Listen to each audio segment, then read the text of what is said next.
If you are rated around 1600 or 1700 on chess.com, you probably already know a lot about chess, the moves, the tactics, some openings, and some in-game ideas.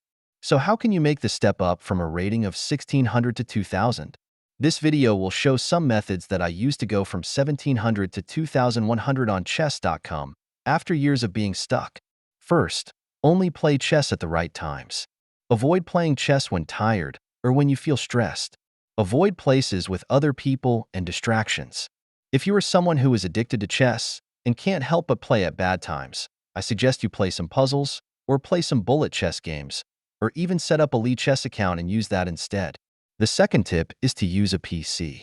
If you're sitting at a computer, the chances are there will be less distractions and you will be more focused. Also, when you use a computer, you can right-click and highlight squares. This will let you draw mating nets or count-attacking pieces. The third tip is to aim for the improvement on just one time control, at least for now. Blitz requires speed and tactical skill. You can often win by timeouts. You must be very alert, so I suggest you warm up with Puzzle Rush before playing. The second choice is rapid chess, using 10 or 15 minutes, and this is my recommended option. It allows you more time to think about positions and understand the whole game of chess, and it is closest in style to over-the-board play. Finally, daily chess is an option for slower, very careful players. You need to research the positions carefully and take your time. You should remember that attacking openings and gambits do not work well in daily chess, because players can simply look at the opening book Explorer and see exactly how grandmasters avoided the gambits. Number 4. Do not worry about your rating. Although this video is about improving your rating, it is important not to worry about it. On any given day, your rating can be affected by opponents in great form, opponents who cheat, bad luck, interruptions, or simply tiredness. If you get frustrated by your supposedly low rating, you will get desperate and play even worse. It is vital that you are calm when you play chess. Tip 5 is to always play with pride. Play all of your rated games as if you were sitting down at a board with people watching. Be determined to show only good moves, and be proud of the openings, tricks, traps, and strategies that you have learned.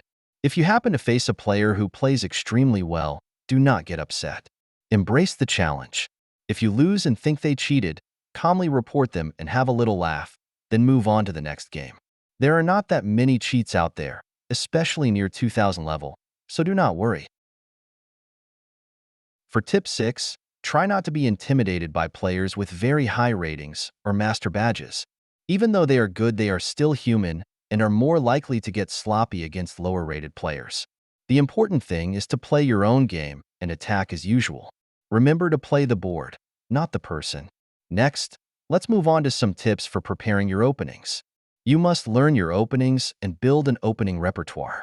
This takes time, but is the most important tip in this list.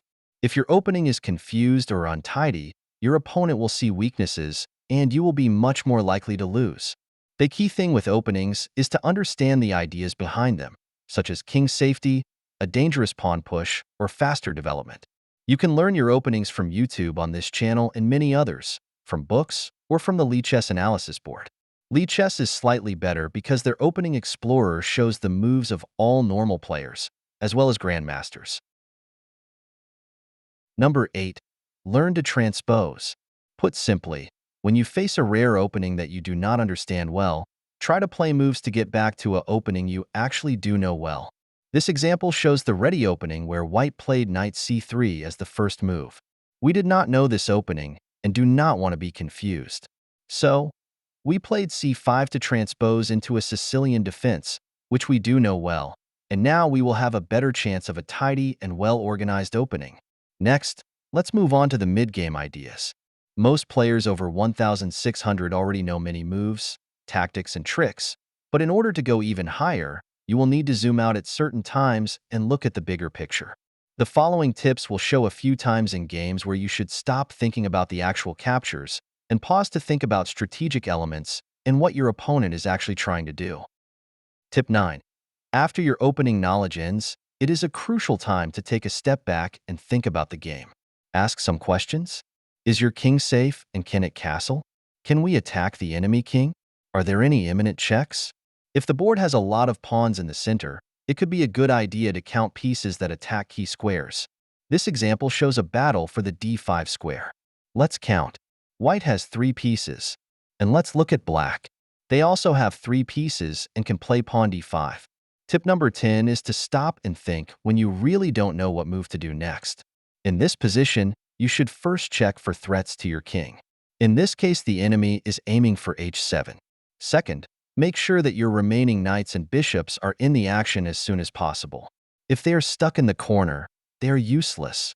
Remember the saying, to take is a mistake. Do not take a piece if the opponent can take right back. In this position from the accelerated dragon variation, white can take a knight, but to do so is a mistake. It allows black to retake, and they will also get an open file for their rook. It is much better to develop another piece instead. Tip 11. Stop and think when your opponent gives you a free piece. Right here it looks like a free pawn for the knight, but remember, players at this level are usually not stupid.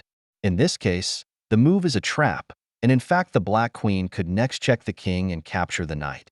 So overall, always check to see if a blunder is maybe a trap. Number 12.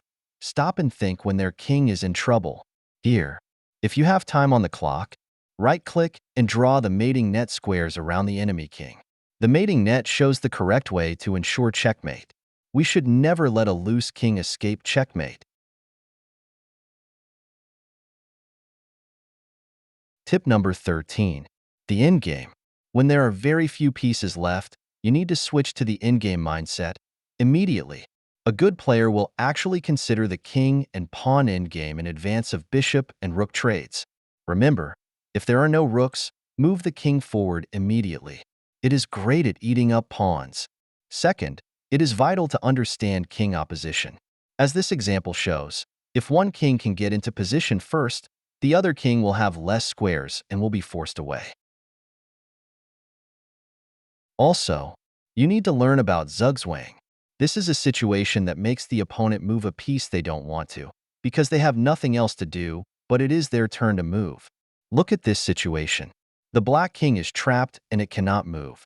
Black is forced to play their pawn forward and lose it. Finally, some tips for after the game.